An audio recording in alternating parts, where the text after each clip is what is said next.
આ કીટ વેચવાની છે તે અમે હાલવા જવા માટે તૈયાર થઈ ગયા છે. જે ભાઈ કદાચ ગ્રુપવાળા ભાઈ યુવાઓ નવરા હોય તો 5 મિનિટમાં જ નીકળવા જ કરીએ છીએ.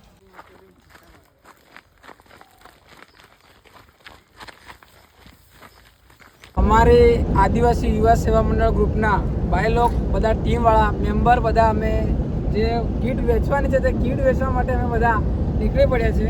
તો કદાચ કોઈકને હજી બી આવવાની ઈચ્છા હોય હાથે તો કોલ કરજો, લોકેશન નાખી દઈશું.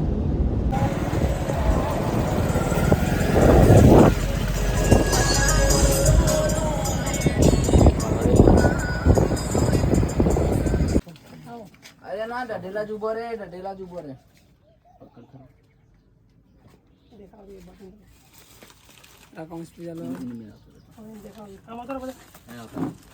આજરોજ તારીખ 16/10/2025 રોજ નાનપુરા ગામમાં વિધવાબેન છે, એમનું નામ છે પારકી નીતાબેન મલકભાઈ. એને ત્યાં અમારી યુવા ટીમ દ્વારા કીટનું વિતરણ કરીએ છીએ. આ કીટનું છે બેન આદિવાસી યુવા ગ્રુપ દ્વારા.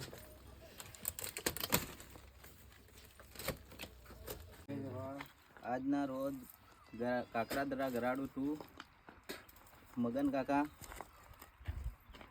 કામોળ મગનભાઈ લુજાભાઈ એમને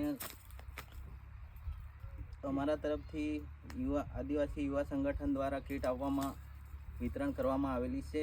આજે અપાયા છે ને એમને આ ઘર પણ બનાવી આપ્યું છે.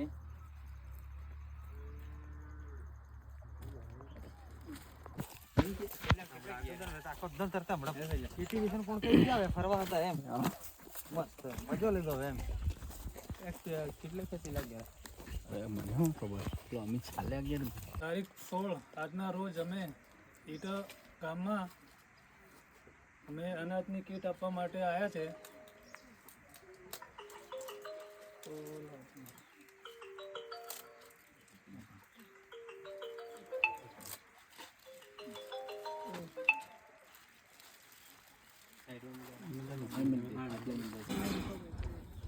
આદિવાસી યુવા સેવા મંડળ તરફથી અમે જે અમારા બધા મિત્રો છે એમના તરફથી અમે એક મુનિયા રૂપાભાઈ ગળાભાઈ કરીને છે, તેમને આગળ પાછળ કોઈ નહીં હોવાથી જે એમને અમે એક રાશનની કીટ આપીએ છીએ.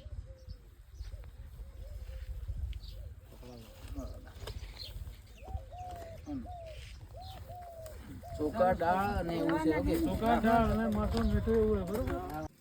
આદિવાસી યુવા સેવા મંડળ દ્વારા આ બે બૈલા એમના મા બાપ નથી, અનાથ છે, તો તેમને આદેશ ને સિરાગ તેમને મા બાપ નહીં તો અમે અમારા ગ્રુપ દ્વારા આદિવાસી યુવા સેવા મંડળથી કીટ આપી છે. તેમાં રાશન છે, કીટ તેલ ને ચોખ્ખા ને દાળ ને મરચાં એવું છે, અલગ અલગ જાતની આઈટમો છે ને એમને મા બાપ નહીં.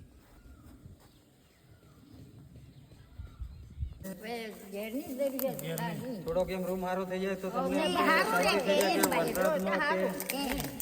થોડુંક સારું થઈ જાય ઠંડી ને બધી રીતે ને.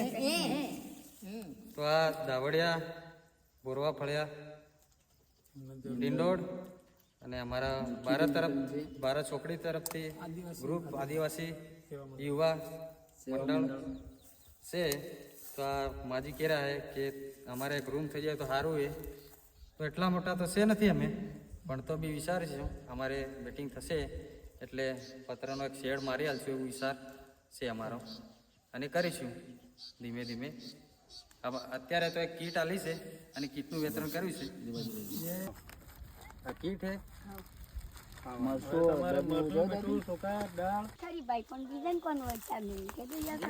ધ્યાનમાં લીધું હતું.